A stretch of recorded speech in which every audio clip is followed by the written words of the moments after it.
Time now for News 13 Sports with Carly Mascitti. Hey guys, welcome back to News 13. I'm here live at Beef O'Brady's in Lynn Haven. It's all we've been talking about all week long, the college football national championship game. Coach Brown has been saying it throughout the first 3 weeks of the season, just how aggressive and disciplined his defensive and offensive lines are. That's going to be really key in winning this game here against probably the biggest matchup that Mosley's faced so far, especially in terms of size and talent. I talked to Coach Jordan after the game and I asked him, what's the message that you told to your players in that huddle after you received that runner-up trophy? And he told me that he just wanted to tell the guys that he loves them. The biggest difference between Francois last season and this season is definitely his maturity. That was evident throughout fall camp. Welcome back to Friday Night Fever, everyone. We have our full set here and, of course, our amazing Los Antojitos. Are you guys excited for this game? Yeah! Come on! Are you excited for this game?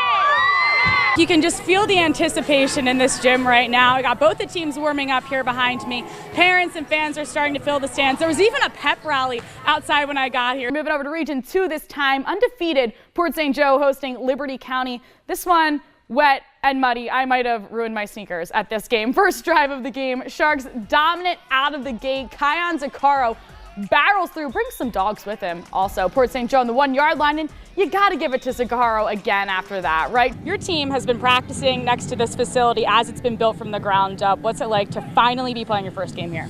It's a relief. You have one last thing to say. What is it, guys?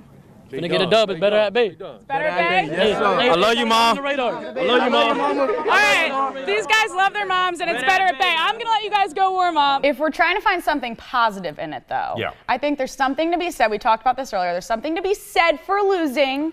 Because it kind of humbles you a little bit. It does. Brings you back down to earth. The Sharks came out hot right from the start, hit a couple quick shots. Jamia Brogdon threw one back in their face with a quick three-pointer. However, the big difference in this game was the first half. Pontevedra was 14 for 20 from the field. The Mosley Dolphins, 5 for 30. Raising a child with disabilities can be challenging. For one local Panama City family and their child, they don't shy away from those challenges, but attack them head on. Their story shows how a little determination can make one truly unstoppable. With just 15 days left before the season opener, Florida State held its media day at Doak Campbell Stadium today. An array of topics were brought to the table, but it all comes back to one. With three capable QBs in James Blackman, DeAndre Francois, and Bailey Hockman, who will be named starting QB. Serena Williams acing it on the court at Wimbledon with her latest win to send her into the fourth round. Afterwards, the tennis champ sharing what life is like these days as a new mom. We've all heard this song, Do You Believe in Magic? Now the question is, do you believe in Fitzmagic? We'll have your Tampa Bay Buccaneer highlights and more all next in sports. It's been a whirlwind of a Saturday in college football. Things are starting to get interesting as we get into the back half of the season here. The Florida State versus Louisville game, of course, did not disappoint. The Noles hosted the Cardinals in Doak Stadium, looking to pick up their first win at home. Lamar Jackson opening drive on the QB keep, doing what he does best, man, running. That's a 22-yard run to put the Cardinals up 7-0 early on in the game, but FSU quick to respond though. James Blackman steps back looking, finds Ryan Izzo on the 1 yard line. He tumbles into the end zone to tie it up, score 7-7 now. Louisville ball again. Jackson is keeping it this time too, but Kando brings him down. Ball comes loose. It's Matthew Thomas who's on it for the scoop and score just like that. The Noles take the lead with a 34-yard fumble recovery. Completing an Ironman is no small feat. Athletes enter the triathlon with goals ranging from simply finishing the event to beating previous times and so on. For one man, his journey to becoming a triathlete came with great loss for a greater good. His goal now to spread hope through his inspiring story. If you just start doing small baby steps every day in your journey to finding health, those small steps lead to giant rewards, and I'm proof of that. In 2016, Marcus Cook weighed in at nearly 500 pounds. A close friend of mine who was dying of cancer said, hey, I'm dying because I have cancer, you're dying because of your choice. You got to promise me that if I pass away, that you'll keep pursuing and try to regain your health for your family.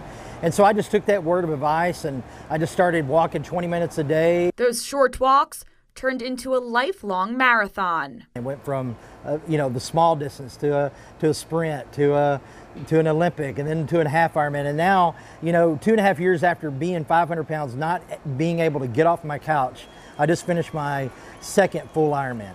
2.5 years later and 275 pounds lighter, Cook is now racing across the country to dare others to face the impossible. I changed my health and my family life got better. I changed my health and my job got better. So, you may have a listener out there that isn't 500 pounds, but they may have 500 pounds of problems. Whatever that problem is, I just find that if you start doing something new every day in the area that you need to change in, you can change your whole life. And then changing your whole life changes your family and changes people around you. Cook says when you start seeking health, health will find you. It is the hardest thing to not park on the front of the parking lot and park in the back and walk. It's the hardest thing not to take the escalator when you could take the stairs, because we're built out of convenient society, right? So everything's about convenience. It's hard not to take a golf cart across the road to the store or whatever you're doing, but just start doing those baby steps. But Cook says you don't need to start the journey alone.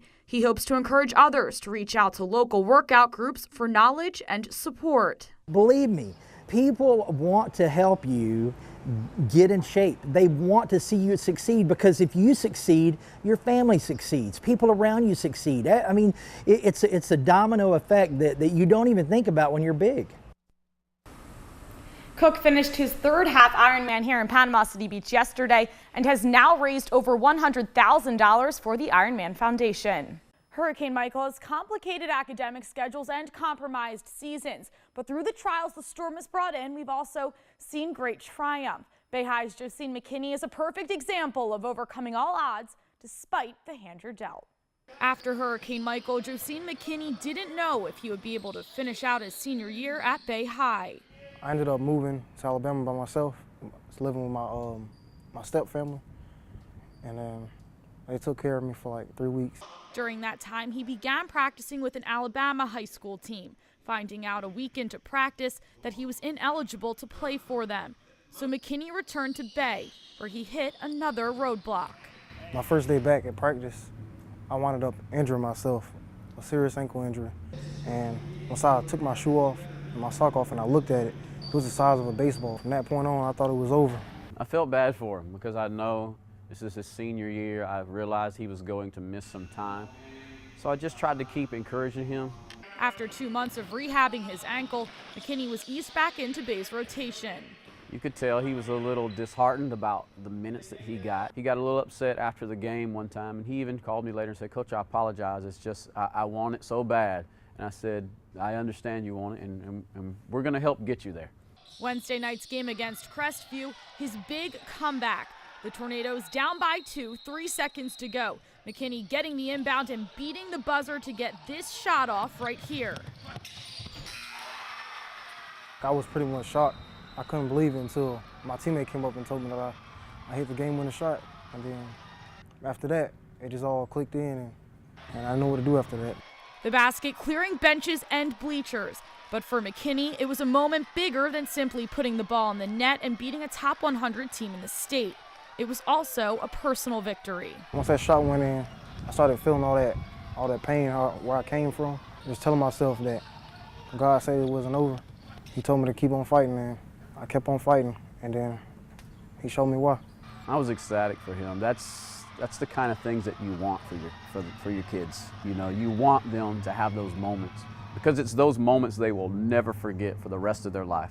McKinney determined to use his triumphs as motivation moving forward. Oh, I'm gonna keep working hard. I'm not gonna change anything. I'm just make sure that I don't get the big head. McKinney plans on enlisting in the Air Force and pursuing a career in sports medicine. So there's a little motivation to lead you guys into your weekend. I'm Carly Mascitti, and that's it for your Friday morning Sports Minute.